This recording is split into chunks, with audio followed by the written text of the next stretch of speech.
All right, guys, welcome to Real Live Talk. Thanks so much for being here. Really excited that you're here, that you're joining me, and just really excited to get into this conversation. My guest for today is Joe Courtney, and Joe serves both the business world and the body of Christ. He's been a missionary in Central Asia as well as Western Africa. He's planted and pastored churches. He's also toured with several worship bands. Currently, Joe is the CMO for two multi-eight-figure companies. And he's also the founder and senior strategist of Wild Story, which is a fast-growing branding and marketing agency serving businesses in the natural and holistic health space. He's also a husband and father of three girls. And Joe and I go way back to Bible college back in like 2004, 2005. And so, yeah, and there's plenty more that I could have said. I'm sure we'll get into as much as we can, as much as we have time for. But Joe, really appreciate you, brother. I've been looking forward to this conversation. So thanks for being here. Yeah, it's great to be here. Can you hear me okay? I can hear you okay. And in just a minute, I'll just check and see where we're at and make sure the volume's good Awesome, and dude. all that kind of Yeah. stuff. But yeah, man. So just real quick, how are you? How's life? How's the family? Oh man, life is good. Coming up on a birthday. I always think a lot about what has life meant until this point. I'm going to be 38 soon. Coming up on our 15th wedding anniversary as well. Married to my bride Sheena. Three beautiful daughters. We're kind of on that, is life full right now? Is it complete? Or do we want to add baby number 4? So that's just between us, right? But we'll see what We'll happens edit there. that part out. Yeah. Yeah, just edit that out. We're live Yeah. though, right? Yeah. We So are live. surprise, Sheena, I want a 4th child. So now you know. Yeah. That's Cool, awesome, man. brother. Yeah, man. Well, it's interesting that you say that because me and Denise have been in those same, same sort of mode of life, same conversations and talks, and mine are 10 and 6. And so, there'll be a pretty big gap there Yeah. um, if baby number 3 comes. Yeah. Well, But it's yeah, great. It's man. great, Duke, because then you'll have built-in babysitters, we're Exactly. loving life right now. We're like, we'll see you guys later. So we're out of here. So we're actually dating again. It's fun. Oh, I Yeah. love it. That's awesome. Yeah. Where are you guys located again? Right now we're outside of Pensacola, Florida at the moment, and we're building a home that's it's a town called Freeport, Florida. So it's just across the bay from Grayton Beach, a little just paradise strip of beach in the panhandle of Florida called 30A. You know 30A though, right? You ever been down this way? I don't. You I'm don't? very familiar with Pensacola, but Yeah. that's about the extent of my panhandle experience. Oh man, the panhandle gets better the further east you go. Come on over, all Okay. right? Yeah, Okay. cool, man. So, hey, Duke, how did we meet, man? What's it was in Bible school. Were we in the same year, or was it? No, so I believe I was a freshman when you were a senior. Okay. Pretty sure. Did you graduate in '05? I graduated in '05. It should have been '04. I took a little year off to do some soul searching and money making. I ran out of cash, so Okay. came back and finished. Graduated '05. Yeah. Okay. Well, if you hadn't done that, then I probably never would have met you. So Hey, man. Hey, God so knew, our because here last we are. your last year linked up with my first year. So Oh, otherwise that's that fun. probably wouldn't happen. Um but so we go way back. What is that, man? That's like almost, was that 17 years or so ago? Yeah. Uh it's so crazy. So what did you do immediately after Elam upon graduating? Like what was sort of how did the world meet Joe Courtney at that point? So you coming out of Bible college, like what was your sort of first steps after that? My first steps after that was when I graduated, I was on the fence between doing some missions work in Central Asia. It was, it was called Operation Acts 1-8. Derek Lewandowski, Phil Neville, two incredible Right. men Yeah. of God that I still stay in touch with. Phil, less so. Phil, we need to reconnect if you're watching this. But awesome guys. And they said, hey, why don't you take some time and do some missions work? And I think they called it musicianaries, right? So we're musicians. I was a guitar Awesome. player. And so I went to Kazakhstan for a season and did some trips over to Central Asia, just doing music ministry over there. And you know what was so funny about that is I think I got the wrong idea. Because when you go to Central Asia and they hear American rock band, you have like, 10,000 people show up. So you're playing for the sea of people, and you Okay. come back to the United States and you start playing and it's like, oh man, like I'm really famous in certain municipalities and townships in Western New York, like you got like 80 people there. So, Yeah. I thought, man, it's like rock star status, man. So, it was touch of reality when you come back to the States, especially playing in the Northeast. Can be a tough crowd, but I was thankful for that season. Met my wife on tour, Mm. met her in a little church outside of Fredericksburg, Virginia. And I just, man, she was the one. So the Lord has this way of tying up all these loose ends in our lives, right? I had this very linear plan, all the steps I Yeah. was going to take that led to something. And a lot of that didn't work out. And in hindsight, I'm so thankful that he had his way and I didn't have mine. Wow, that's awesome, man. Yeah. Do you remember sort of like what your process or your thought process was like going to Elam Bible Institute, now Bible Institute in college, I guess they call it, Yeah. but so back in the day, like when were you right out of high school? I mean, did you graduate high school and then go right to Elam, or did you have something in between there? Yeah, I graduated high school and I actually showed up as a freshman, 17 years old. Yeah. Okay. So for the first couple of weeks anyway. But yeah, I was a young guy, full of religious zeal. Again, thinking that I had a lot of answers. I was on the fence between three different things. It was either going to be architecture at Drexel University or constitutional law at Patrick Henry College. I was very, Wow. very immersed in that season. Still have a passion for it, but it's not as much of a focus now. Although it's one of our homeschool curriculum subjects is constitutional law. Wow. But yeah, and then it was, do I pursue ministry? And the Lord gave me a word. At least He impressed something on my heart. Can't say I heard an audible voice, but I was in a worship service, and I was praying for the Lord to bless my plans. And He interrupted that with this thought that came to me, and it was, I'm calling you to the root, not to symptoms. And so that's not to belittle anyone who does anything other than, a focus on ministry, right? Sure. Constitutional law can be a great pursuit. But I knew that in my life, how that was supposed to manifest was I was supposed to pursue a ministry education, and that the Lord wanted to use me to help people at the root in their lives and not just chase symptoms. And I think that's unfolded itself in some unexpected ways, especially dealing with doctors and practitioners and holistic and more of a holistic approach to health now. But yeah, it was funny. So I took that step, went to Bible college, and not knowing what I was in for. And Okay. I don't think I would have done it if I knew what I was in for. I don't think I would It have was, done it. But yeah. Yeah, it's so funny how God just doesn't tell us things that we don't need to know at the time, he kind of gives us it. I love how Isaiah says that he declares our end from the beginning, and he's so good at that. He's so good at showing us like sort of where we're going, but not necessarily all of the stuff that it's going to take and require of us, and the change that's going to need to happen, and the mindset shifts, and the things we're going to have to like give up along the way, and all these things that happen on the way there, because we don't need to know. Like we don't need to know at the time, and he's going to walk us through that process. I think for sure if yeah. he showed us what it was going to take and what it was going to cost, we probably wouldn't do anything. Well, We'd probably yeah, just I stay where mean, we are. the call to Christ, as Bonhoeffer says and Scripture says, right, is a call to come and die, and that Mm, sounds like this kind of disembodied concept until it becomes very real for you. So, wow.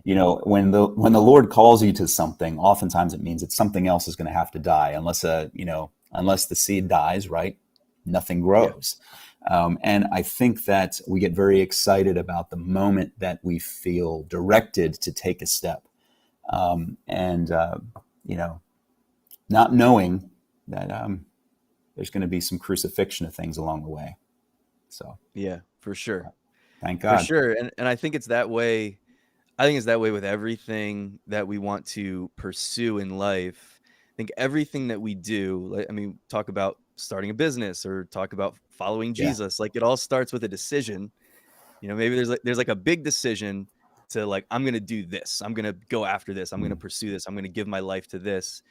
But then it's like all of the little decisions, the daily decisions, the things that you have to keep deciding that you're going to do in pursuit of this calling or this dream, or, whatever it is that we're talking about, that really becomes the the s- the the most important thing. Yeah. I mean, Yeah. it's one thing, again, like, I think it's one thing to make that big decision, which is always important. It's always important to make that first step, but then it's just like, just choosing. All right, I'm choosing to continue to fix my mind this way. I'm choosing to set my heart this way. I'm choosing to, put these people in my life or go after this. You know what I mean? Just sort of those daily Absolutely. decisions. Yeah. Yeah. Yeah. It's interesting. There's I think there's just things that we have to deal with if we're going to become ourselves, at least Hmm. the ourself that the Yeah. Lord wants to lead us into being, right? I remember my dad saying, he would come home from a long day at work and he would remind himself at the door before he turned the handle, "You're not done yet," and then Wow. he would enter into our home and he would engage Love my that. mom, who'd had a long day homeschooling us. I was homeschooled K through 12. And then he would, get on the floor and play with the kids and engage us. Um, and we were completely ignorant to what he had just been dealing with at work, Yeah. right? It was just, hey, Yeah. dad's home and he's available, right? Yeah. And so I always think about that, and his name's Joe as well. He'd say, "You're not done yet, Joe." And then he would enter in. So I think that the call to come and die is a lot more practical than sometimes we might expect. Yeah. Wow. Ah, that is so cool. I love that. I love that. It's a little bit different for me these days because I do most of my work is done from home at this present time. Yeah. But I used to do that, man. Like I'd be working in like the restaurant or something, and I'd come home and I would just, if it was a particularly difficult day, I would try to remember to do that. Just like sit in my car for a few moments, like before getting out and coming inside, and just making sure like let all the stuff and the frustration and all that just kind of like wash off, Yeah. because otherwise I'm gonna go inside and I'm gonna like take out my frustrations on my family Yeah. and give and treat them in a way that they don't deserve to be treated, or just even ignore them, or just whatever it is, whatever it might look like. But Yeah. Just lack of but yeah, presence, that's right? so, yeah, man, it's so important. And one of the things that I read that you wrote about, just in like a bio kind of a thing, I think it was, you said that your ministry right now is to your family, and your wife and your three daughters. And I think that that's something that we all like to say, Hmm. like, as far as especially people in ministry. I think that's something that we really like to say. Yeah, my first ministry is my family. Right. But I wonder how often that's actually the case, that that's actually the result of our actions. You know what I mean? And it is the most important thing. I mean, of course, our ministry to God, and just maintaining that sonship and that connection with Him. That's where we get the strength for even pouring into our families and everything else. But Yeah. as far as like, making sure that you're there emotionally present, not just physically, but emotionally present with your family, mentally present with your family, so key. How It do you feel is. about that? Yeah, I feel a lot about that. Yeah, And it's not something I can speak to that I've mastered.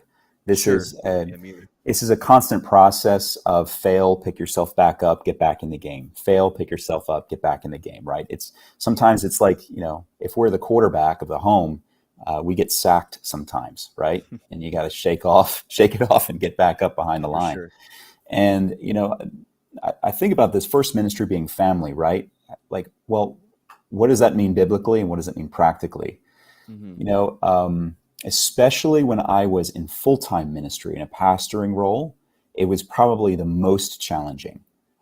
Even with all the entrepreneurial stuff that I have going on right now, it was most challenging when I was leading in a church environment. Wow. And one of the things that struck me, it was back in probably about 2013 or so. Um, Zoe, who's my oldest, she's 12 now. She said, "Dad," I said something like, "Do you like going to church?" And she said, "Yes." And I was all excited. Why do you love going to church? And she said, "Because I get to see you." Oh, Oh man. And oh my goodness. Um, so yeah, Wow. I don't cry very often. I get choked up even thinking about that, you know? And Yeah. so there's a couple things. The first call to biblical discipleship, right, is it Deuteronomy 6 or 16? I'm a little bit rusty on that. It's in Deuteronomy. And it's a charge to raise up your children in the ways of the Lord so that when they're old, they won't depart from it. Yeah. And, you know, so if that's the first charge to discipleship in scripture, I think that's a pretty big deal, especially when you fast forward to the thing that Jesus said in Matthew 28. He said, go and make disciples. That's the thing he told us to go and do. And, you know, Mike Breen articulates this a lot better than me. He has a book called Building a Discipling Culture. But he said something to the effect of, when we set out to build the church, we don't always get disciples, right? But when we make disciples, we always get the church. Come on. And so, you know, it's like, man, so Jesus said, go make disciples in Matthew 28. Matthew 16, he says, I will build my church. And I think a lot of times we get very busy doing the job that it's actually Jesus' job, not our job, Wow. right? And we've Okay. kind of Yeah. abdicated Good. the very local, nitty gritty, human to human role that he's called us to, which is to make disciples. I mean, you can't disciple a crowd. I used to think that, man, I just preached in front of, 7 services with 1,200 people in each service, right? Like, hey, man, I've like arrived or something. Well, not really, because you can't disciple a crowd. Wow. So, you know, if we've lost our accessibility to people, then we've really lost the mission of God Hmm. that he's called us to. And it all begins all the way back, go back to Deuteronomy. So where do I begin? Begin with your family. If you're not doing it there, you have no good news to share with people. Um, Hmm.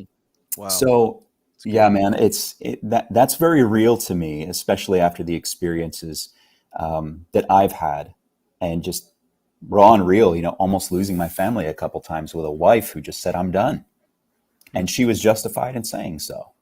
Wow. So being present as a dad is and as a husband is everything to me. Yeah. Wow. It's so crazy because unfortunately, hear those stories all too often of people that are either pastors or in some form of ministry that really are just having a difficult time at home. I mean, it was kind of like the not the joke, but just sort of like the unfunny reality was like growing up, it was always like the pastor's kids always tended to be like the worst. Yeah. The kids, like I went to Christian schools like all my life until I got into 10th grade, and all my life. So it was like always the pastor's kids were the ones that they were like the worst kids in school. Like they were always like cussing the most and always just kind of getting in trouble and rebelling and stuff like that.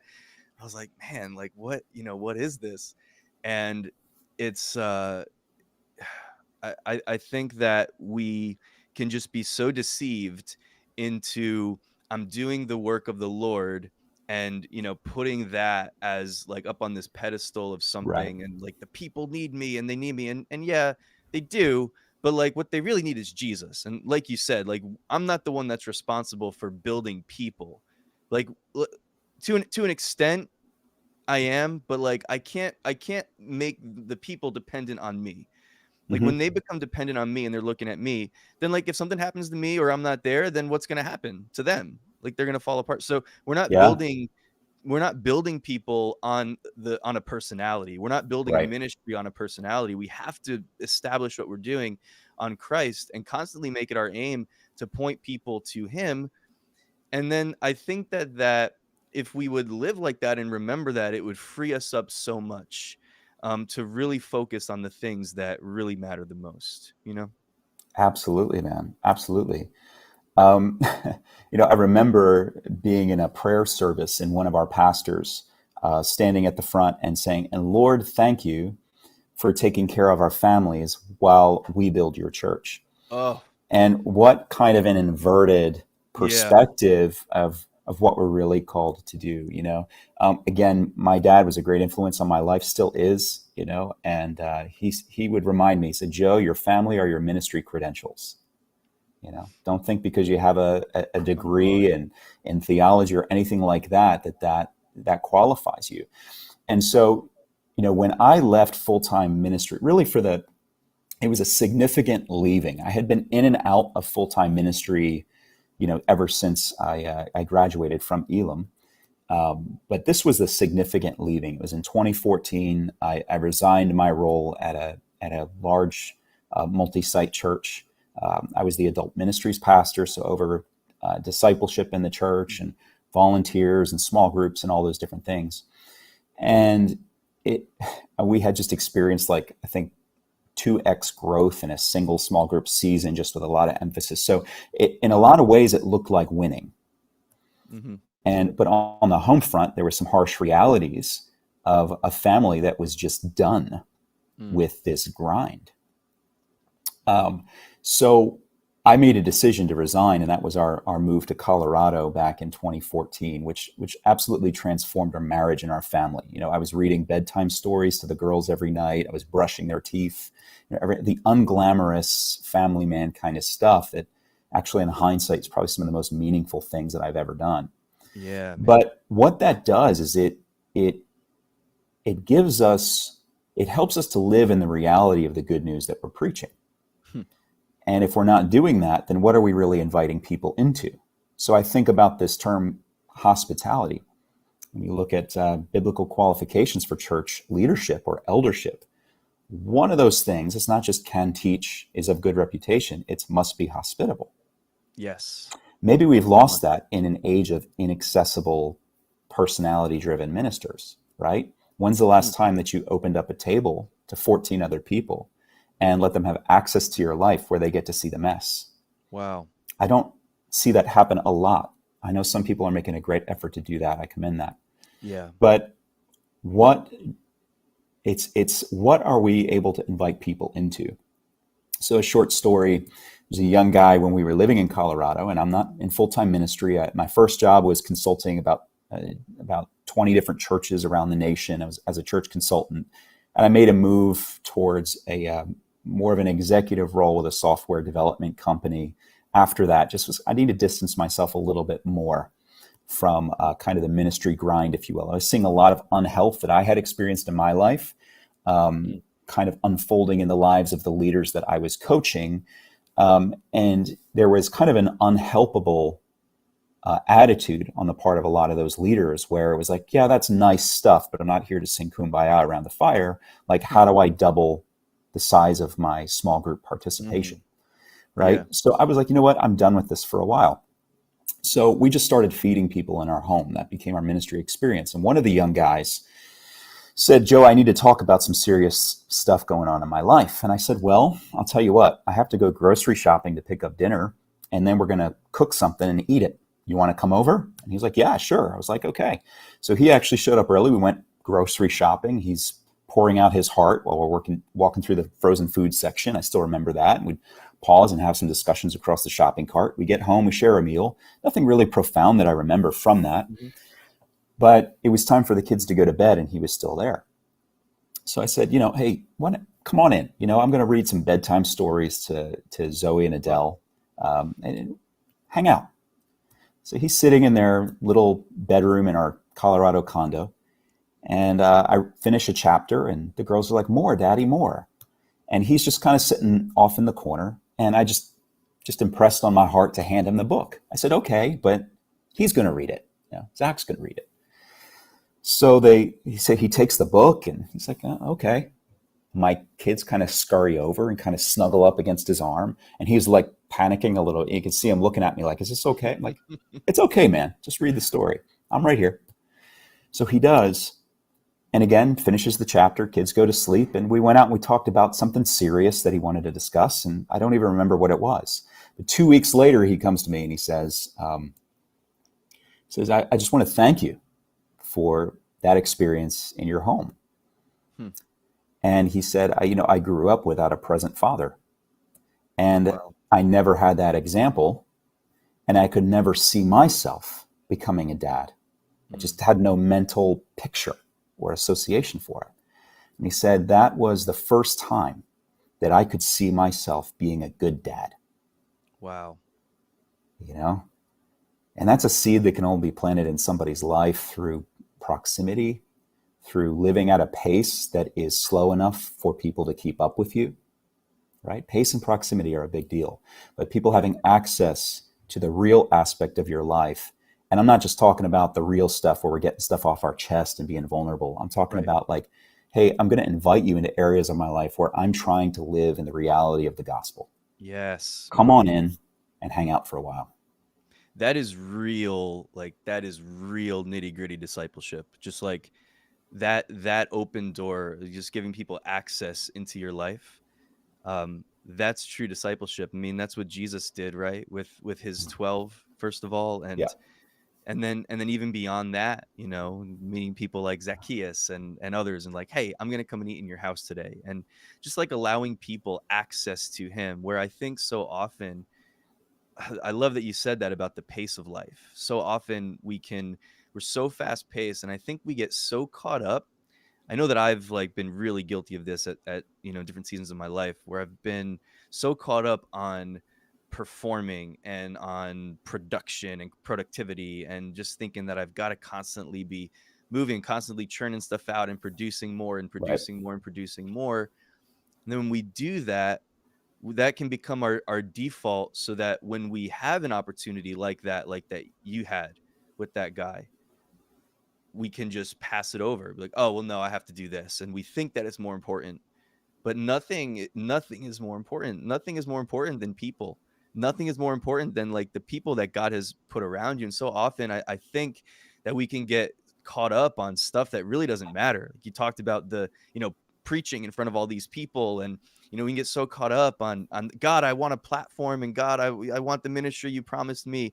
Yeah, but all along the way, I'm ignoring the people that are right in front of me, that you've given me an opportunity to somehow just communicate with them in a way that's going to bring some change or transformation in their life, just by giving them access into my Yeah. life.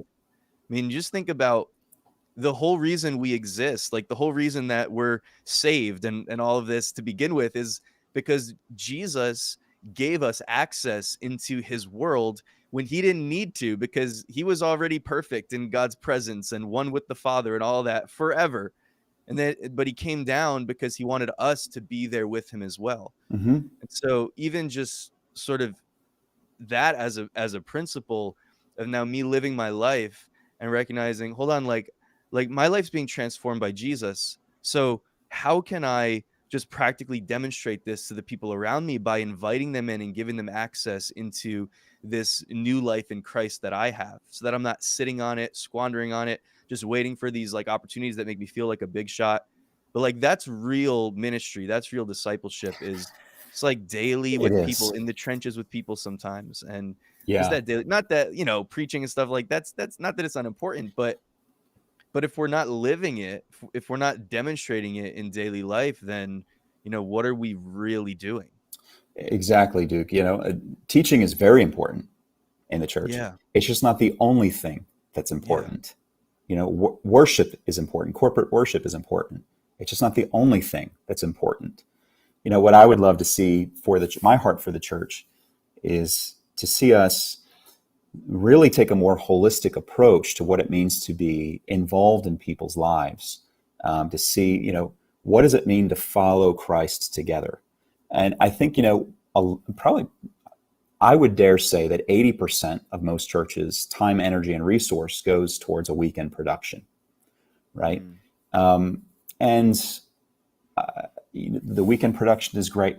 I love a great church service. I love to worship side by side, elbow to elbow with other people, and to hear a good word. Yeah, sure. But when it comes down to it, I don't really remember many sermons that I've heard preached. You know, and I don't know how effective 5 years down the road the goosebumps that I got when somebody hit the minor chord in worship and like everybody Come went crazy, or we sang the whoa-ohs to that elevation worship song. Right? Like I'm not sure how much that's translated into being a good dad, to being faithful at what God's called me to do. Sure, it's had an influence on my life, but the greatest influence on my life, I think about, when I first graduated from Bible school, a guy named Derek Lewandowski, you might know him. Oh Isaiah yeah. 6, that was the band that I toured with for about 3 years. Wrote some songs with them, recorded some songs with them. It was a fun season. But That wasn't what was most important. He invited me to come live with him when I didn't have a place to live. I lived in this little room in the basement of their house. They called me the basement troll, I think affectionately, and he had at the time 3 little girls, Grace, Joy, and Esther. Esther was 2. And I remember Esther coming up, and she just jumped on the couch with me and gave me a big kiss on my cheek. And I looked kind of panicked. Like, I looked at him and he says, "Never be embarrassed about my kid's affection for you, Joe." And just that, having this Wow. deep, that was kind of my moment of what I shared with somebody else, with reading the bedtime story to my kids. That was my moment where I could see myself being a good dad. As a young guy who had anger issues and, just wanted to be a rock star. And I was like, maybe I want to be a family man. It Wow. had a big impact on my life. Yeah. So I think that, going back to, you can't disciple the crowd, right? Kierkegaard says, right, the crowd is untruth, right? There's so much deception.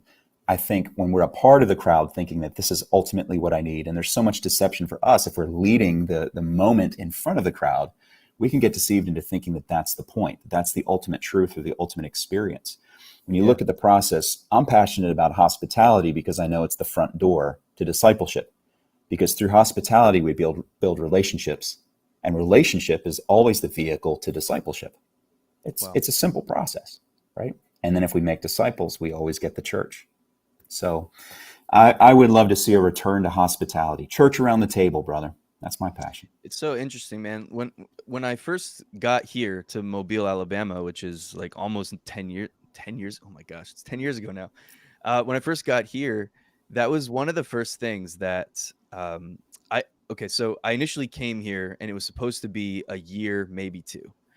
That I was working with my bishop, we call him bishop, senior pastor, Dr. Bennett Smith, and my wife and I came up. We had done some missionary work in Mexico for a few years, and we came here because God really started to lay it on my heart uh, to plant churches, to learn about church planting, and he started showing me a lot of vision for my future. And then around that time, God connected me with him, and it was he invited us to come up here and work with him for a little while and kind of learn.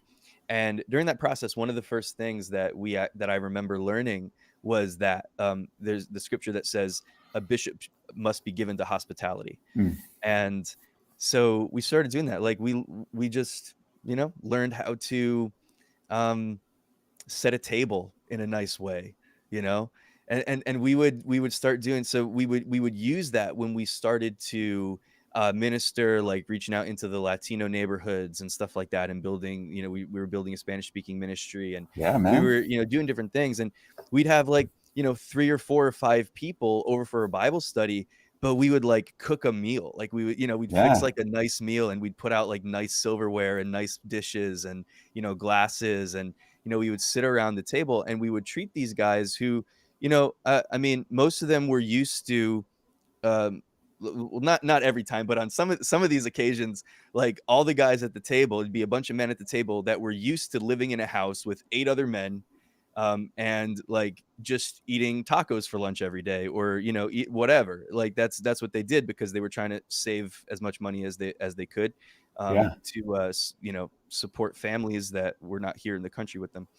And so anyway, it was that kind of a thing. And some people would think, oh, they don't need all that, but like, inviting someone into your life and doing it with excellence, yeah, um, to the best of your ability, and that's going to look differently for every person. But inviting somebody in and just showing them, I mean, in such practical ways like that, man, we can demonstrate the love of the Father. We can demonstrate who God is to yeah. people.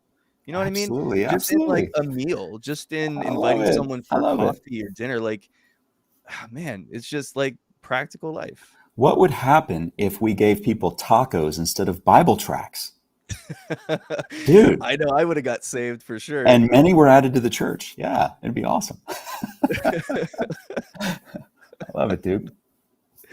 Yeah, man. So um how important is it, do you think, to I know you mentioned kind of having to get away from the grind for a little while.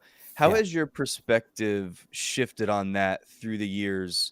Because I know, like, it's not like you're not doing a lot. It sounds like you've got a lot going on. It sounds like that you have a lot of responsibilities, um, a lot of things that you need to take care of, working as a CMO for two different large companies, and then also the senior strategist, the founder of your own branding and marketing agency, and then you do some stuff in the ministry world as well. And so anyway, you definitely have a lot going on, but I'm just curious, like, how has your perspective shifted from, the grind of life, ministry, business, entrepreneurship, whatever it is, like grinding my way through to where you are now, and recognizing that I can actually operate from a place of rest in the Lord, and not me just like trying to do everything on my own. Just curious, like, what your perspective is on that. I mean, that's a pretty loaded question. I Yeah. think I think one of the things that I had to get over, um, in hindsight, I can look back and say that as brave as I thought I really wasn't. I was pretty fearful. And I think I was fearful of relinquishing control. And I was fearful of losing something. And I think when you get over the fear of losing something, you can set healthy boundaries. Mm, So even with the companies where I operate as sort of like an outsourced executive, right? mm, I'm not afraid to say no. And I'm actually not afraid of them saying, well, fine, if you're going to say no, then you're done. Like, mm, it's not that I wouldn't care. I was about to say, I don't really care. Well, I do care, but there's something else to me that's more important. So, I think that it's releasing that fear, but it's also a really understanding what matters to you most. When you come to the brink of almost losing your family and you realize you really don't want to, that, man, I could lose my marriage and I really don't want to wow. because I really love my wife. Like when that hits you, nothing else really matters. It's almost like, and I've had, one near death experience in my life that was like a legitimate near death experience. And I remember I was in Redfish Lake in Idaho. I just finished about a 7-mile hike and had underestimated what that had done to my body. And so I'm out Mm, swimming in the middle of this cold glacier lake, and my family's up playing on the beach near Redfish Lodge in Stanley, Idaho. And my hamstrings locked up, and I just began to sink. And so everything is just this effort, and I'm like, oh my mm, gosh! And I'm literally out there looking at my family a couple hundred yards away up on the beach, and I'm thinking, this is it. Nothing else mattered. wow. Nothing else mattered. So, you know, that's a kind of a cool story how that all played out and how the Lord delivered me from that. That's not really the point right now. The point is that when you get to the brink of losing something that matters most to you, you're not afraid of letting lesser things go. And so that can help you to determine what boundaries I need to set in my life. That if you really don't like the boundaries that I'm setting, you are free to Mm, excuse yourself from this relationship with me. And so I take that into business with me. And oddly enough, that's actually created a great foundation for business relationships. So I think that's kind of the first thing is setting boundaries in business and knowing your own limitations. Clint Eastwoodism, man's got to know his limitations, right? I've hit the my peak capacity, and not even my personal capacity. There's a familial capacity. I think as entrepreneurs, we can say like, I know that I have the capacity to do X, Y, Z. Well, your family only has the capacity to do X. So only do X. Like, don't take your family beyond come on. that Wow. familial capacity, right? Wow. Because there's an extent where you need to be able to check in and to be present with them. So don't push yourself to the max, right? Leave fuel in Yeah, the man. tank because you have to share it with some other people. So knowing your limitations, setting healthy boundaries has been massive. And then I think probably the third thing is, I outsource now. I've got phenomenal people who kind of maximize my efforts.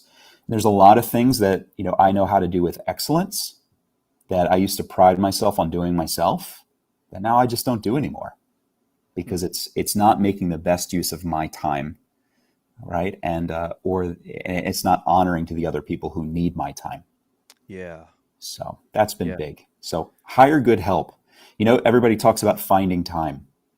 One of the best ways to find time, as elusive as that seems, outsource, hire help, hire a virtual assistant to Mhm. answer your emails, right? Something like that. There's Yeah. ways that you can replicate little pieces of yourself into other people so that everything's not funneling to you. Right. Yeah. Yeah, and then that frees you up to focus on the things that either only you can do, or the Mm. things that matter the most to you. You know what I mean? And I love what you're saying, man. It's so practical. And I think as you were talking, talking about boundaries and talking about, not going beyond those limitations that have been set. I think Yeah. values become so key, Oh, and yeah.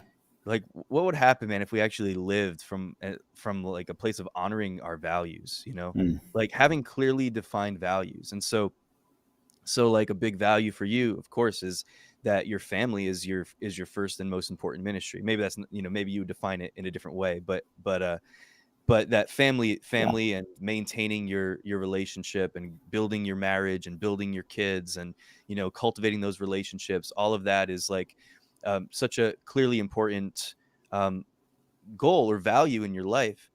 And then so okay, now I'm doing this in ministry, I'm doing this in business, or I'm doing whatever, and it's interfering with that. Okay, so I can't sacrifice my value, the thing that I value the most. Like I have to allow that to actually dictate the decision that I'm going to make right now.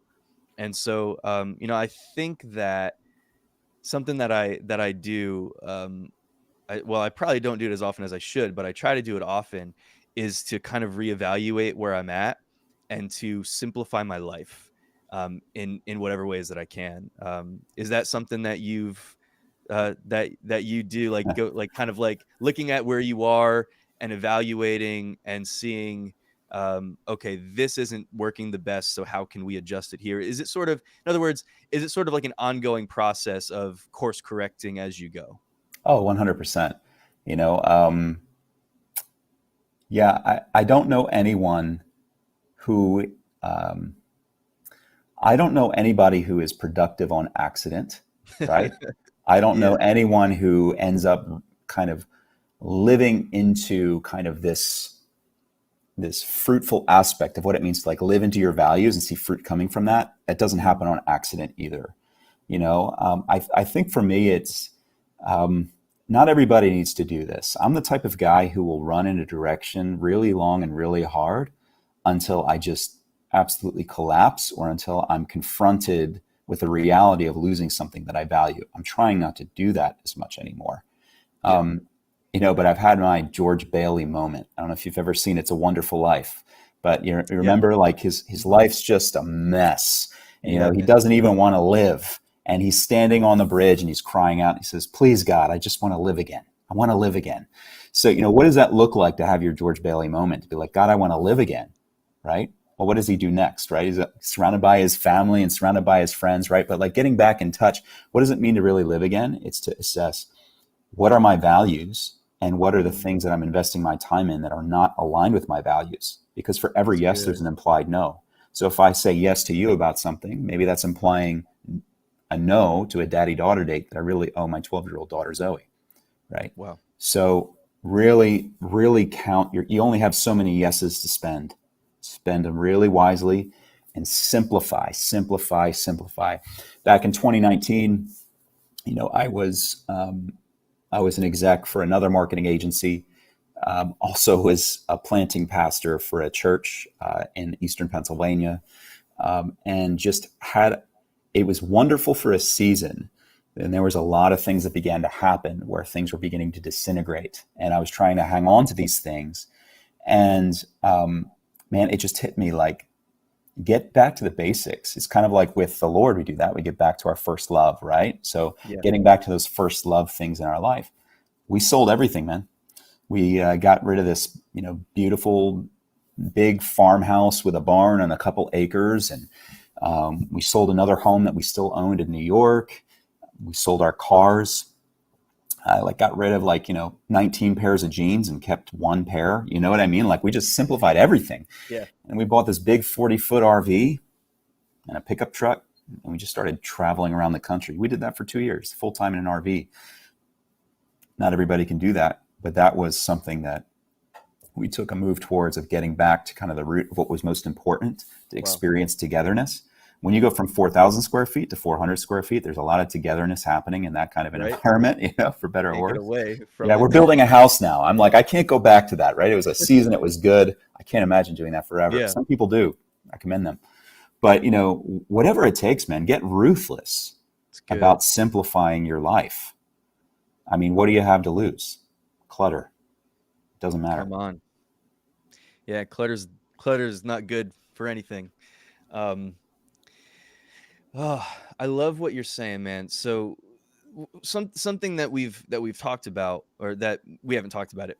Something that I'm noticing that's coming out in this conversation is like different seasons of life. You were just talking about seasons right there, but you've had seasons where you were across the world, doing missions, and you had a season where you were touring with worship bands. You had that season where you were living in Derek Lewandowski's house. And by the way, that actually, I remembered that story, like you said, because it was funny in the way it clicked in my mind, because a Yeah. minute ago, or a few minutes ago, you had said that you don't remember a whole lot of sermons, and you really don't. Like, what you remember are the people and the impact that they have on your life, right? Yeah. The sermons help to shape you and shift your thinking. The teaching, good biblical teaching, of course, is going to help you shift your thinking.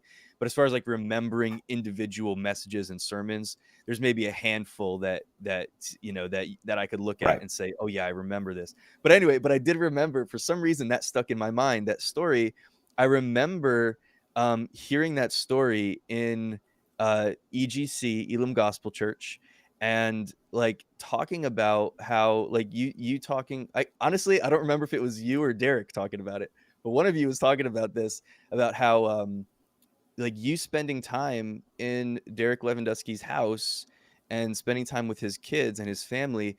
How I remember this, that it had like it like softened you up a lot, Oh and yeah. like changed your heart, It to did. something that um like, not that you weren't, I mean, I'm sure you were open to God, and to the things of God, and up to that point, but there was sort of like this rough exterior kind of a thing, and that being there in that environment of like true, discipleship, like how, Mhm. and being around family and seeing that, and how that really, like, I just remember that. I remember hearing that story, Yeah. about like how that changed you a lot. And so that's really cool. But where I was going was, different seasons of life. And it's so important to recognize, like, if you're in a place right now where things are chaotic and they're out of control, and you need to simplify your life, I think a lot of people would be afraid to do that, because they're thinking it's going to get me off track. But so what? Like, if you have to spend the next 2 years or 5 years of your life, going in a direction that maybe you didn't think was where the direction you were going to be going, but it's necessary to like to get you to that place of simplicity, and to a place where you're actually going to be healthy. And you know what I mean? Like, I think that we look at our lives and we think that we have to always just constantly be going after this thing, whatever that goal is, whatever that prize is, whatever that dream is. And I really believe, and I teach about a lot, like going after your dreams. I really believe in going after your dreams, but like, there's different seasons of life. And like, you can have a season where you're really going hard after one thing, but then a season where you have to pull back. And I just think trusting God enough with our present and with our future to let him like actually drive this thing, you know what I mean, instead of me hanging on so tightly to things that I'm afraid to lose. Yeah. Be willing to give some things up for the season that you're in, Yeah. and so that you can actually like grow in the season that you're in, and not like eventually lose everything that you're holding on to so tightly anyway, and just kind of like spinning your wheels and doing it all in your own strength. Anyway, that's kind of like maybe like an underlying theme that I'm hearing in a lot of the things that you're talking about, is trusting God in that season that you're in. Absolutely. Because I think, you can really, we just talked about values. And I think that priorities should align with values, yes, but they're not, even though they're related, they're not the same thing. So I think it's great to know what your core values are. Those are kind of the orienting principles that are kind of steering, your Mm, life. I knew that I yeah. valued family before I had one. So that really helped me to orient my life around saying, I'm going to open myself up to marriage and children and all of those things. But understanding the season of life that you're in, I think, is a prerequisite to wisely prioritizing your life. If you don't understand the season that you're in, you can't set good priorities. Yeah. And so, that would be one of the things that I would pray for if I was feeling confused is, Lord, help me to understand the season that I'm in. It's good. And then in that, find what you should be prioritizing, right? In alignment with kind of your orienting principles for life, your core values. So, kind of practically speaking, I'll give an example. I think that it's impossible to simplify your life if you are a very busy person. So I think, if not eradicating, then at least greatly reducing the amount of busyness that you experience in life is going to be important to really, pursuing your calling, experiencing happiness and joy, being present with the people that are around you and not always somewhere else. You have to simplify, you have to reduce busyness. And so, with understanding the season that you're in, maybe you are very busy right now. And is that a season of busyness that is necessary because the Lord is taking you from what was to something that will be? You're going from point A to point B in life. Right. And you know what, man? There's some seasons where you just have to hustle and grind. Sure. But this is kind of a, people have these coffee mugs, right? These entrepreneur coffee mugs, hustle and grind, wake up and grind. Man, stop it. Like, that's no way to live. Yeah. If that's a season that God has you in because you're supposed to build a new product or launch a new business, you're not going to be able to escape that life is going to get kind of busy for a while. But if you have a Mm, lifestyle of busyness, if that's a pattern for you, that's a problem, right? yeah, So, man. one of the things that I would highly recommend, very practically speaking, this has helped me. I use project management software and to-do lists and all those kinds of things, right? To have an efficient life, yes. But I oftentimes use my calendar. My calendar as a way of blocking out things that are most important to me first. And here's the Mm, principle. It's Eugene Peterson talked about this a long time ago in one of his sermons. It's in his memoirs. He says, get to your calendar first before other people do. hmm. And put date night on the calendar. Put Come on. playtime with the kids on the calendar. And then when people say, hey, can you have a meeting at such and such a time? Just say, my schedule won't allow it. You don't need to give them a long-winded explanation about, like, actually, I don't know if I should because I really should be spending more time with Right. my Yeah. family. Put it on the Yeah. calendar. Yep. I'm not saying that's the only time you spend with your family. Like, you just have kids, I've got an hour for you and that's it. You're on my schedule. That's not the point. The point is get to your calendar first, because I think that it's actually fairly lazy of us when we allow other people to dictate to us what we should be doing with our time. If you're not intentional about what you're doing with your time, someone else is going to determine what you should be Wow. doing with your time. Wow. So that's our responsibility. Mm, And I hear a lot of people coming to me like, you know, hey man, I'm just so burdened because I'm so busy. Well, get to your calendar first, man. And the other thing too is get rid of the addiction to um, self-importance, because I think yes. sometimes it's like, hey man, what's going on? Like, how you doing? Just busy. What is that supposed to make you important? Yeah. Right? Because you're busy? No, it might mean that you're undisciplined or you don't have your priorities Wow. in alignment. Wow. Wow. That's really good. That's really good.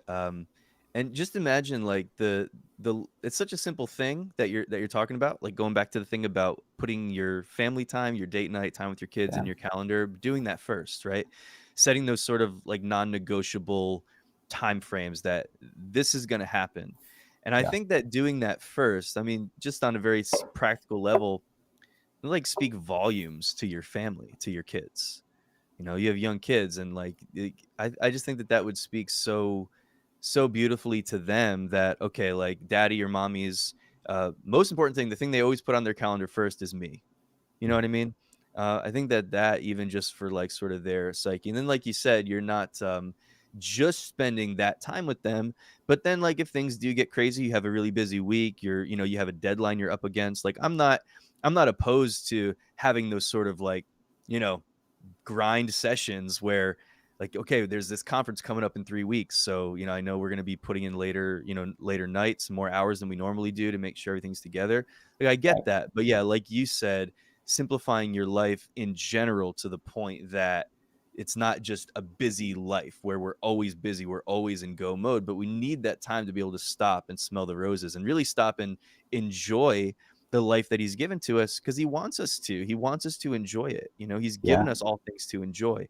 absolutely, And man. yeah, when we allow stuff to get in the way, like busyness is not synonymous with productivity, and it's not synonymous with like you said, importance. Like, Yes. I used to really think that that was something that God really started to rewire in my mind, the last couple of years of my life, because I noticed in me for sure that my identity was so wrapped up in the stuff that I was doing. Like, to the point that if I got to the end of the day, I loved having a list and stuff to check off, and like I It's love that addicting, feeling isn't of it? checking off something that you finished. Checking off the to-dos. But Yeah. like if I got to the end of the day and I didn't have enough checks, I would feel bad. Like I'd almost feel like nothing like crazy, but like a level of like depression. I would feel like I didn't do enough today. And I would Yeah. feel like I wasn't like honest, like in my mind, like feeling I wasn't as valuable to people today. I wasn't as valuable to God today Right. because I didn't do enough. I didn't do as much as I thought I should do. And I can't say that I'm like perfect at this by any means, but I've definitely experienced a lot more freedom in that area, to Oh, to yeah. rest and relax and to recognize, like, you know what, if you just need a day off, or you need to like pause and take a break right now, or you need to pause and take a nap, you need to pause and take your wife to the movies, or you need to pause and spend some time with your kids, like just do that and don't feel guilty about it you know Yeah, dude. I mean, I remember, just having so many conversations, especially in Bible college. Everybody's like, I'm David. We're all talking about like, which Bible character are you? I'm Paul. I'm Peter. Like, like, dude. Like, I think later in life, I realized, like, Judas. actually, yeah. I hope I've never been Probably more Judas. accurate for most Yeah. people. I think a lot of times we're like the rich young ruler, right? It's like, hey, I'm doing a lot of really good things. See what Wow. I'm doing, Jesus? And he's like, yep, get rid of all of it and just come follow me. And we're oftentimes unwilling to. I know I've been unwilling to. So I think more than I've been a Paul or a Peter or a David, I've been the rich young ruler who is constantly being challenged and confronted with the things that I need to rid myself of to get back to the root of what it really means to follow him and to live out of that in my Mm, life. I think that, so that's the spiritual side. Kind of just a practical side for entrepreneurs as well is, I spent a lot of time. I'll say this: when I was at the grind the most and working the hardest to launch new products or new businesses, etc., those were often not my most productive or profitable seasons as an okay. entrepreneur. I think that I have been much more productive and profitable as I've made room in my life to have fun. Wow. Like, and it doesn't sound very spiritual, does it? Like, I think there's a lot of really self-important, serious, grinded out kind of entrepreneurs out there. It's like, when's the last time you punched out at 3 because it's good enough for today? I'm not saying get Right. lazy and like, Yeah. not do what's expected of you or perform with excellence. Yeah. Yes, be excellent, but know when it's enough. Yeah. And if you can begin to put some things in life where it's like, oh, hold on, before I start that next thing, hey, it's good enough for today. Yeah. Clock out and go take your kids to the beach. I mean, that's what we do for us. Is 2 days ago, it was Tuesday. I told my wife, I said, Tuesdays are my least favorite day of the week. Monday, it's like, hey, new week, get everybody going, go, go, go, go, go, right? And like, and Yeah. then Tuesday is kind of like this. letdown, right? And all these meetings and all these like, oh man, I just hate Tuesdays. So it was like 3 o'clock on a Tuesday. She's like, hey, how's your Tuesday going? I said, oh, it's a Tuesday. And she's like, want to go to the beach? It's supposed to rain the rest of the week. Yeah, let's do it. Yeah. Dude, this past Tuesday was like the best day I've had in a month. It was just a couple hours at the beach with my family. And, it was as simple as that.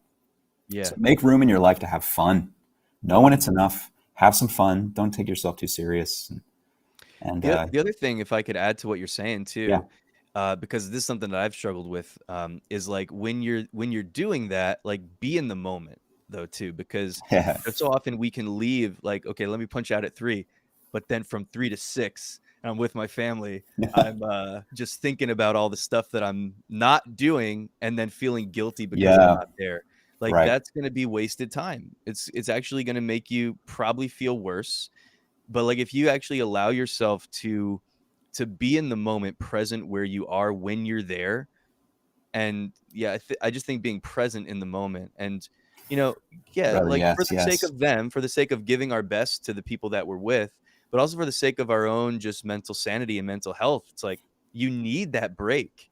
But you if you're still do. living in the office while you're on the beach, you're not gonna it's probably not gonna rejuvenate you as it could because you're not enjoying it. I think that enjoyment and yeah, just getting joy out of life is so important, and it 100%. recharges and re-energizes us to be more productive when we get back the next day. You know? Yeah, I mean, I never want to act like I'm the champion of the way you should live. So, just in full transparency, Tuesday at the beach, I spent the first half hour just checking this the whole time. Come on. Like I'm at the beach Yeah. and I'm on Slack talking to my Yeah. team and to my clients. I'm checking for that email that's supposed to come through that hasn't yet. And eventually, my wife was just like, "Are you going to be here or not?" Wow.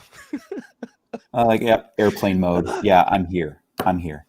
Yeah, Because ultimately, the things that we allow to distract us from the most important things, they're exactly that. They're not the most important things. for sure. So one of the things, another practical thing I've done, Duke, I delete social media on the weekends. Right. Mm. So if I'm going to do any posting on the weekends, it's scheduled and it goes out by itself. So social media on the weekends for me, the little Facebook app on here, it's gone. It's made a big difference. Yeah. So I think So like you actually delete it off your phone, I deleted it off my phone, and then you re-download it on Monday or whatever? re-downloaded it on Monday. Yeah. That is Made a awesome. big difference. Yeah. Whew. No, it's so easy, man. It's too easy just to grab this thing. Like I do it all the time. I do it all the time because like Yeah. everything I do, I do a lot. I do video editing on my phone. Like I do a lot of posting and like marketing. Like I do so many things from my phone. I do very little. Like I have like editing suites and stuff on my computer, and I just find that I can be more productive by just doing stuff on my phone.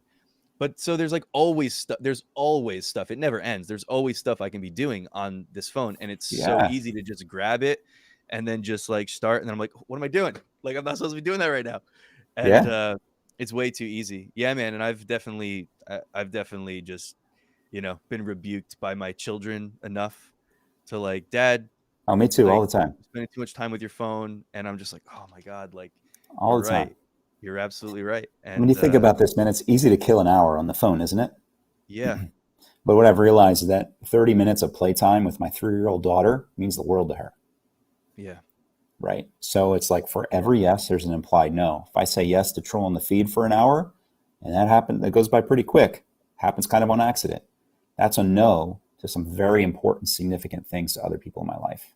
And ultimately to me, gives me joy as well. So yeah, man, give the right yes. You only have so many to spend. so good. I love that, man. Well, something else that you guys like to do, I just wanted to ask you real quick about jujitsu. So your whole family's into jujitsu, right? Yeah, yeah, we are. It's been a really good time. Yeah, it's awesome. My two of my 3 daughters are doing it now. Shay just turned 3, so she's officially old enough to start. We were like, she should be potty trained before.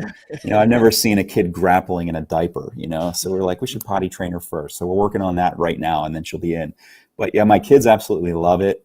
Um, just kind of raw and real. Our 12-year-old was facing some things with, just different types of depression and Mm, I think lethargy that comes with that, and not really being highly motivated. And we've seen a mm, tremendous difference just in her awesome. attitude and her positivity in life since we've gotten her involved in something athletic. And she's very good. She's very strong. And my 9-year-old is killing it too. And it's fun. And I'm not killing it so much. I'm 38 and got lower back pain and going to the chiropractor just so I can stay in it and try to keep up with the kids. So people mostly mop the floor with me. So I'm like, the sparring partner that gets wiped up before the competitions. That's me. Uh, But my wife is doing it as well.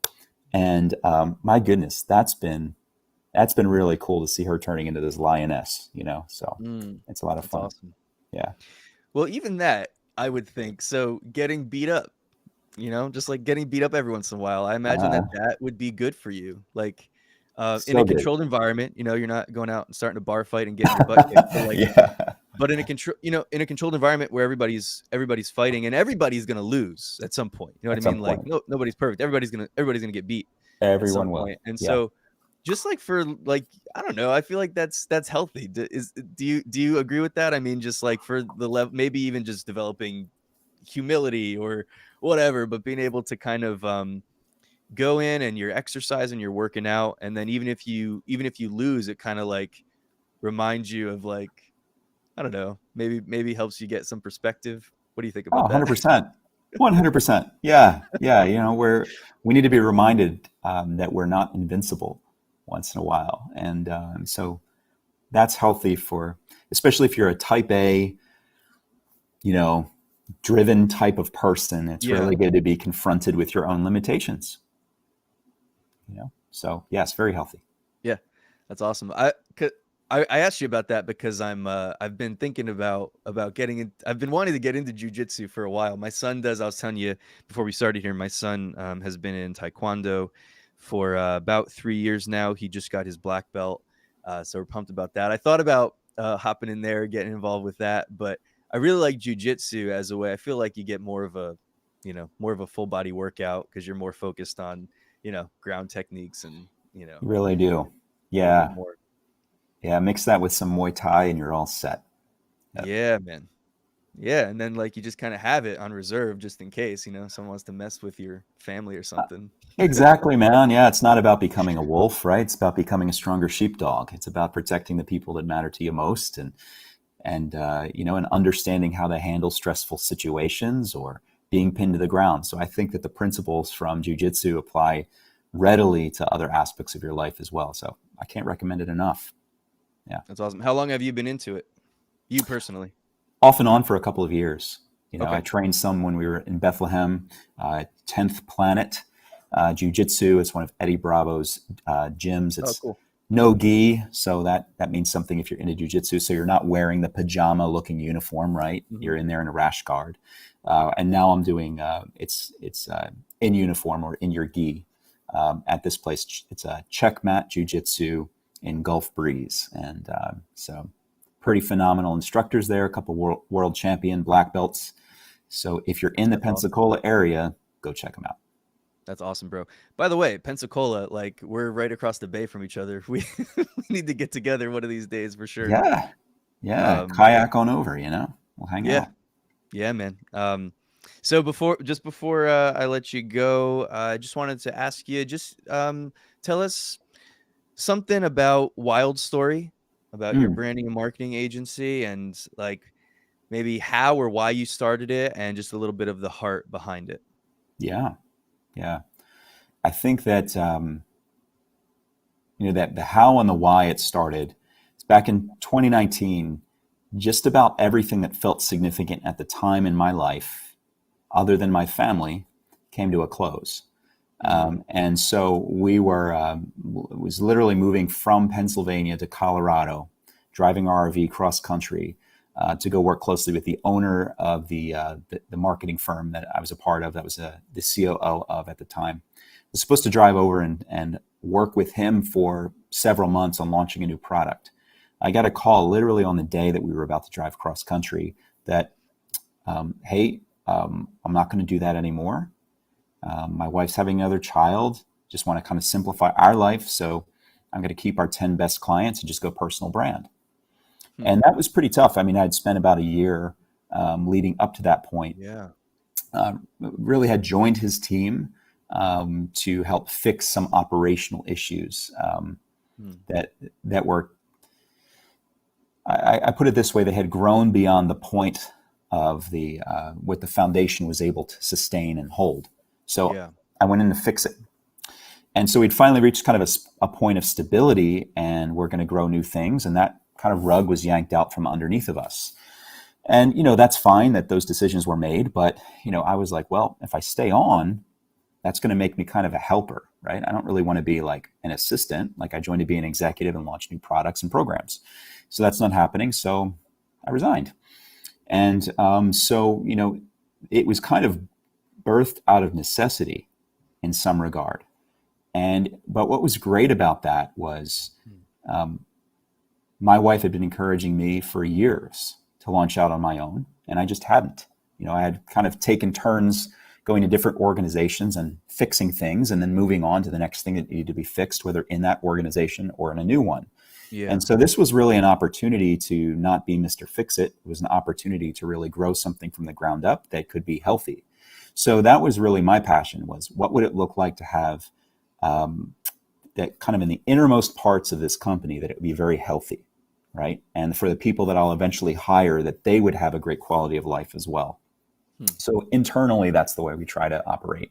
Externally, we've been helping a lot of chiropractors and holistic health practitioners to really increase their influence. I think that kind of in this day and age, I didn't know it at the time that COVID was going to happen, and all the vaccine debacles were going to happen and all those Sure. things.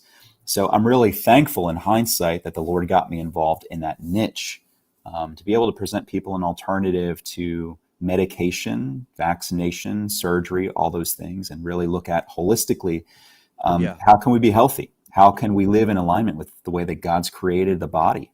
God created the body to heal. Come on. It's an amazing thing. Yeah.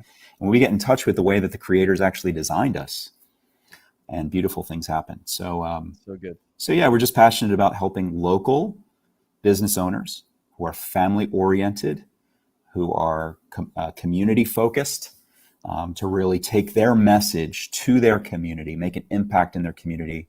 Yes, the byproduct of that is higher profitability, but I think money is what comes to you when you're doing what you're called to and what you love the Yes. most. It's good. So It's it's good. putting the horse before the cart. That's good. Yeah. Yeah, I love that, and I love the way you worded that even, and I think that, the way of the world is to define success just based on financial gain. I think success would be like the overall understanding of success is financial success. It's like I've got a lot of money, Yeah, I can afford cars and houses, I can afford these things. But I really think that, like you said, that money and greater financial increase and prosperity, like I think that those things are the result of you finding success, which is in you doing what your assignment is. You being, for us as believers, it's like you being obedient to carry out this assignment that God has given you in life. Whether it's ministry, business, whether it's starting your own thing, or whether it's becoming a teacher, whatever that right, is. But as you follow the plan of God for your life, I really just believe that the success component of increase and greater financial impact and stuff like that really becomes the byproduct, but it should not necessarily be the goal. I mean, of course, we all want to be more profitable, but I think if the goal is you serving, in your situation, like you're serving businesses, local businesses, um, if, like carrying out like the mission, the vision of what you're doing, and if you do that effectively, I mean, like Zig Ziglar says, used to say, the best way to get what you want is by helping other people get what they want. right. And I think that just makes a lot of sense across the board. Yeah, I think that we overcomplicate success, or we attach dollar figures to what success looks Mhm. like. And, Yeah. for me, success, um, I want to hear, well done, good and faithful servant. Yeah. Enter into the joy of your master, right? And so Yeah. success is simply this. I think success is, did I do what I was supposed to do? Did I do what he Come wanted on. me to do? And if that answer is yes, you are very successful. Yeah. Yeah, I think that if I have lots and lots of money, but my family's falling apart, I can't call that success, you know? If I have lots and lots of money, but I'm miserable, I can't call that success. Mhm. If you have lots and lots of church attendees, just swap that out for money. Same thing. Mhm. Yeah. Yeah. Yeah, man. Whew, it's good. Can you tell me that just a little bit of the reason why you called it Wild Story? Yeah. So Wilde, Wilde, that was when my great grandfather came over from Eastern Europe. That was how he spelled his last name. He later changed it to Oh, cool. Wilde just to kind of Americanize it, but just a homage to him, And he was, what I know of him, he was an acrobat in the circus, and he married a Native American woman named Sarah, and they started a family. And so that's kind of one of the reasons that I'm here, right? So just it was interesting to me, how we can go back and we can look at where we've come from, which can seem like such a certain thing, right? But then the name Wild kind of has a double meaning with, it kind of speaks to the unpredictability of what might come, right? Are we living a Mhm. wild story? Are we living a story that we're allowing God to write for us? Are we living this kingdom oriented story where we're embracing interruptions instead of resisting them? Because I think that's oftentimes how the Lord works, right? It's the Yeah. kingdom comes through unexpected and through interruptions. Mhm. And we're wired, especially in our Western culture, to resist unexpected things and to resist interruptions, or to see them as negatives. And Yeah, ultimately, man. God's writing this incredible cosmic story that we're all a part of. And we have an idea about where it's going, but I think the details are going to be a surprise. So hang on, it's going to be a fun ride. It's awesome, man. Well, hey, brother, I really appreciate you. I appreciate you being here, and I was really excited to talk to you, kind of catch up a little bit and stuff like that. But I really get pumped up when I talk to people that are like kingdom minded, in their expression in like the business world, in entrepreneurship and stuff like that, because I really think that God that one of the ways that we really see in practical ways just in daily life, just the goodness of God, the glory of God, just like the creativity of God. I think that he loves to express himself through like business, like not just Yeah, through ministry, not just through like laying your hands and praying on people, but through like giving his sons and daughters just like creative solution and creative insight. And I think that when we talk about, I had someone on a little while back and we got into this conversation a little bit. I don't know if you know Tim Walls. He was a Elam guy as I well. do. I remember And Tim. Yeah. yeah. He's out in So California now. yeah, yeah, he's up in Reading and, doing crazy stuff, just, like, disrupting the business world by I being, love like, it. kingdom-minded, but in really practical ways. Yeah. And, coming alongside as a consultant, partnering with, multi-million dollar, companies and stuff like that, and Yeah. just teaching the owners and the leaders and the CEOs to be more kingdom-minded in their approach to business and life. It's really cool. But we talked about that, how like a lot of people, we talk about, yeah, I'm going to be more kingdom minded in my business. And so we'll translate that into like spiritual stuff, quote unquote, that we would do. Like that means I got to prophesy while I'm working. That means I need to lay my hands and pray for people and tell people about Jesus. Like that's not the only way to express the kingdom in business. And one of the, like, I think that God is so interested in just bringing the expression of his goodness out by us, like, actually listening to him and walking with him for, like, the business decisions, for, Yeah. the clients that we go after, and the way that we impact them, and the way that we make decisions, the way that we hire and fire people, even the Right. way that we, you know what I mean? Like, the way that we allocate resources, and, like, in all these different things, that when we walk with the Lord, we can listen and hear his voice and be led by the Spirit in daily life, so that, it's not just about, the quote unquote spiritual stuff that we would do, but like all of the practical stuff, that it's actually like coming from the, like, there's practical stuff being expressed from the mind and the heart of our Heavenly Father. And it really puts his nature on display, I think, when we do that and we get committed to that, you know? Absolutely. Absolutely. I think, Duke, I think it's one of the great deceptions of the enemy, that he whispers in our ear that if we're going to live into what we're called to do, or to really minister or be agents of the kingdom, then we must receive our paycheck from a religious 501c3. Right. Yeah. That's kind of bull, you know? So I think I don't really care where my provision comes from Mm. anymore, Mhm. right?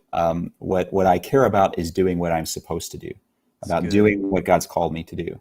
And right now, that's just manifesting as being a business owner. You know, there's some other irons in the fire that maybe we can talk about next time we chat, right? There's a couple other businesses that are launching out. And hey, look, that's all exciting. That's not what matters most to me, though. Those are just new opportunities to reach more people in different aspects of their life. You know, income will come as a result Yeah. of doing that Yeah. well, and that ultimately is going to allow me to sow into the kingdom as a kingdom minded business owner. I don't care where my money comes from. I care about honoring the Lord and following what he's calling me to do. So maybe God's calling you to dedicate yourself full time to the preaching and the teaching of the word. That's great. I hope you get paid well for doing that, right? We should. Yeah. The Yeah. worker is worthy of his wage. We should pay Absolutely. ministers, full-time ministers, well. I hate that poverty mentality in Come ministry, on. right? Do whatever you can to support those who are laboring for the kingdom well. Support them well, Yeah. right? But I think it also, you might be at a point where God's calling you to do something and maybe you're not doing it because there's not a 501c3 that's offering you a paycheck to do it. Uh-huh. Like, uh, that's not kingdom thinking, Yeah. right? And sometimes what God's calling you to do doesn't look like what other people are doing. Sometimes what God is calling you Yeah, to do is to pioneer, something that maybe you don't even have a model for. Maybe you haven't seen it demonstrated the way that God's calling you to do it. But like, that's awesome, because again, it's like God, being creative through you. He's so much more creative, I think, than we give him credit for. And so, I think that makes us nervous a lot of times when we don't know, someone that's doing the same thing or whatever. But, just yeah, just walking with him, and trusting him, and recognizing that he is the source. He is your source of everything that you need. absolutely, brother. Absolutely. Yeah. God can use the person who's in business just like he can use someone who's dedicated to working in a religious institution equally, right? Yeah. Because we know that scripturally there's no such thing as clergy and laity, is there? Yeah. Right? Come We're on. all priests, Come right? on. We all have equal access to God and we're all called to do something with what he's entrusted us with. So just whatever he's given you, just use it well. Yeah. That's all you're responsible for. Yeah. And I really appreciate it, Joe, because like I think that your life, the past, I don't know, 17, 18 years that we've kind of like Yeah. given an overview of throughout this podcast, is like demonstrates that so well. Even moving from like different things, from being a missionary to being a pastor, planting churches, to starting businesses, to partnering with other businesses, to all these different things. And just like, not everybody's going to do that. Not everybody's going to flow from one thing to another. Some people are going to stay, in that one area for their whole life. But the point is that wherever we are, whatever it is that God's calling you to do, like, don't limit God, and don't limit yourself, and don't think um that because it doesn't look a certain way that it can't be God. Right. Because again, like, he's got all of he's writing all of our story. He's got us all on a different path. And so don't be afraid to like lean into like those transitions and those seasons when he's changing. Not to like not because you're running from one thing to escape it, but when God is moving and God is breathing on something or highlighting something. In other words, like there's no limit to his creative expression in your life, and That's good. doesn't have to always look the same, and seasons change. And um yeah, man, I think that just like what you've gone through, and walking with your family, walking with the Lord, and responding to his leading through those different seasons, I think that that could just be really inspiring for, some people that maybe they've got a similar life path ahead of them. But like I know for me, I struggled for a long time kind of like settling into what I was supposed to do, because I had a lot of things that I was passionate about and a lot of things that I felt like God was speaking to me about, and but always feeling like kind of like I no, I need to be able to put it in this box. Mm, And so I just think that it's really inspiring to just see like that the history that you've built with God on this journey of trusting him, being led by the Spirit, and even going into very different sectors of the market and society, and work and business and ministry and all of that, but just trusting him through that process. So I think that's awesome. absolutely, man. I'll just close with one short story that I have for you. Let's do it. So last summer, I'm in the Sawtooth Mountains in Idaho. Favorite place in the world, by the way, Stanley, Idaho. So Hmm. it's magical. Driving Awesome. over this mountain pass, and I wasn't actually present. I'm seeing all kind of the turmoil with at the time soon coming elections and polarization over responses to COVID, and a lot going on in the church as well. It's a really tough time to be in full time ministry in that regard, right? With sort of this polarization between progressive Christianity, which I don't have time to talk about right now, but isn't Christianity at all, It's not. and kind of orthodoxy, right? Maybe we do a whole Yeah. podcast on that sometime. Yeah, we But should. I'm like, what happened, God? Right? Like I was planting churches, I was in the mix, like things were happening, and now I'm in the middle of nowhere in the mountains, and yeah, it's beautiful, but I'm like, God, put me back in the game. Mm. And I said, how long are you going to leave me on the sidelines? He impressed two things on my heart. Number one was, I'm saving you for later. Cool. And number two, and most importantly, was just stay faithful. Yeah. And if there's any encouragement I have for anybody listening today, for you, even for myself, preaching to the choir here, preaching to myself here, it's just stay faithful. Whatever he's called you to do, whatever he has you in right now, just look for opportunities to be faithful to him. Keep going. Love it so much. That's it. Love it, man. So good. Well, I appreciate you, brother. At the end here, is there anywhere that I have for anybody watching? I have wildstory.com, WILD story.com up on the screen. Is there anybody else you would, point anybody to that might be interested in either connecting with you further or learning more about what you do or anything like that? I think that's a great place to connect with me. If you wanted to get in touch, there's a little contact us button and even some free resources that you can download on the website there. I think I'm more excited to point to someone else instead of myself. Very excited about this project right now. It's a project called Brother Fount. If you remember Dr. Fount Lee Schultz from Elam, Duke, we've Yeah, been brother. doing some video work with him. We just, myself and a friend of mine, Jeremy Bilowski, who's an incredible videographer, we drove to Myrtle Beach and spent a couple days with Fount just documenting his story and his legacy message. So if you go to, just look on Facebook for Brother Fount. You'll see his Facebook page. You'll see some videos that are coming out. We released two of about 20 videos. And what was on my heart was he was such a profound teacher in my life, probably Mm, someone who's influenced me. He's on a short list of top influencers in my life, at least in a yeah. spiritual sense. And it was on my heart that his message is too obscure. And Mm, so we've tried to capture that on video, but he's also a phenomenal author. So if you have an opportunity, I don't care about Wild Story right now. Go check out Brother Fount, check out his videos, his message. And love it. because on the topic of just stay faithful, that's what this project has been born out of, is trying to encourage the body of Christ through believers who have gone before us, through believers who have stayed the course and stayed faithful to Jesus. I think they have something to say to us to keep us encouraged on our Mm. own faith walk. So check out his stuff. I think it's going to encourage you greatly. Buy some of his books. All right, That's so good. That's so good. Brother Fount. This dude Brother has Val. been in ministry since 1957 and just been such a gift and a Yeah, father in the body of Christ. And so many books. I don't even know how many books he has. He has got so many books. But yeah, just check that out. That's all. Okay. So Joe, here's what's crazy. Uh, he's my next guest. He'll be on Monday.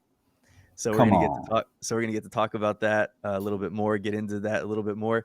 I thought it was crazy because I just I set it up, but I had it set up. Like, I think right before I started seeing some of those advertisements coming out Yeah, about that project that you worked on with him, and I just connected with him on the phone. I think it was yesterday or the day before, and we actually talked about you a little bit because I was like, because he said that he was awesome. working with you. He asked me if I knew you, and I was like, yeah, it's crazy. Like you guys are my back-to-back guests on the podcast. And it's just funny the way that that worked out. That is so cool. I Yeah, mean, it's again not remembering the full sermon. One time, I was pouring my heart out as I think a second year student at Elam about all these complicated issues in my life, and I was looking for answers.